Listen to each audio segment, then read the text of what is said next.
1 Chronicles 28. David's plans for the temple.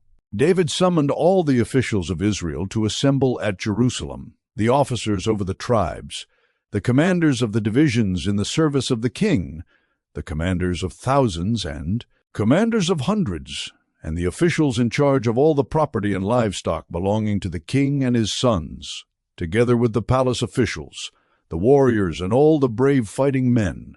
King David rose to his feet and said, "Listen to me, my fellow Israelites, my people. I had it in my heart to build a house as a place of rest for the ark of the covenant of the Lord, for the footstool of our God, and I made plans to build it. But God said to me, 'You are not to build a house for my name, because you are a warrior and have shed blood.' Yet the Lord, the God of Israel, chose me from my whole family to be king over Israel forever. He chose Judah as leader, and from the tribe of Judah he chose my family, and from my father's sons he was pleased to make me king over all Israel. Of all my sons, the Lord has given me many. He has chosen my son Solomon to sit on the throne of the kingdom of the Lord over Israel. He said to me, 'Solomon your son is the one who will build my house and my courts, for I have chosen him to be my son, and I will be his father. I will establish his kingdom forever, if he is unswerving in carrying out my commands and laws, as is being done at this time.' So now I charge you, in the sight of all Israel and of the assembly of the Lord, and in the hearing of our God, be careful to follow all the commands of the Lord your God, that you may possess this good land and pass it on as an inheritance to your descendants forever. And you, my son Solomon, acknowledge the God of your father, and serve him with wholehearted devotion and with a willing mind, for the Lord searches every heart and understands every desire and every thought. If you seek him, he will be found by you, but if you forsake him, he will reject you forever. Consider now, for the Lord has chosen you to build a house as the sanctuary. Be strong and do the work." Then David gave his son Solomon the plans for the portico of the temple, its buildings, its storerooms, its upper parts, its inner rooms, and the place of atonement.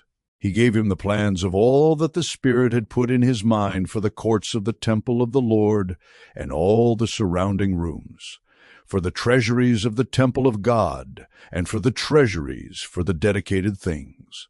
He gave him instructions for the divisions of the priests and Levites, and for all the work of serving in the temple of the Lord, as well as for all the articles to be used in its service. He designated the weight of gold for all the gold articles to be used in various kinds of service, and the weight of silver for all the silver articles to be used in various kinds of service, the weight of gold for the gold lampstands and their lamps, with the weight for each lampstand and its lamps, and the weight of silver for each silver lampstand and its lamps according to the use of each lampstand, the weight of gold for each table for consecrated bread, the weight of silver for the silver tables, the weight of pure gold for the forks, sprinkling bowls and pitchers, the weight of gold for each gold dish, the weight of silver for each silver dish, and the weight of the refined gold for the altar of incense. He also gave him the plan for the chariot, that is, the cherubim of gold that spread their wings and overshadow the ark of the covenant of the Lord. All this, David said, I have in writing as a result of the Lord's hand on me, and he enabled me to understand all the details of the plan. David also said to Solomon his son, "Be strong and courageous, and do the work. Do not be afraid or discouraged, for the Lord God, my God, is with you. He will not fail you or forsake you until all the work for the service of the temple of the Lord is finished. The divisions of the priests and Levites are ready for all the work on the temple. God and every willing person skilled in any craft will help you in all the work. The officials and all the people will obey your every command.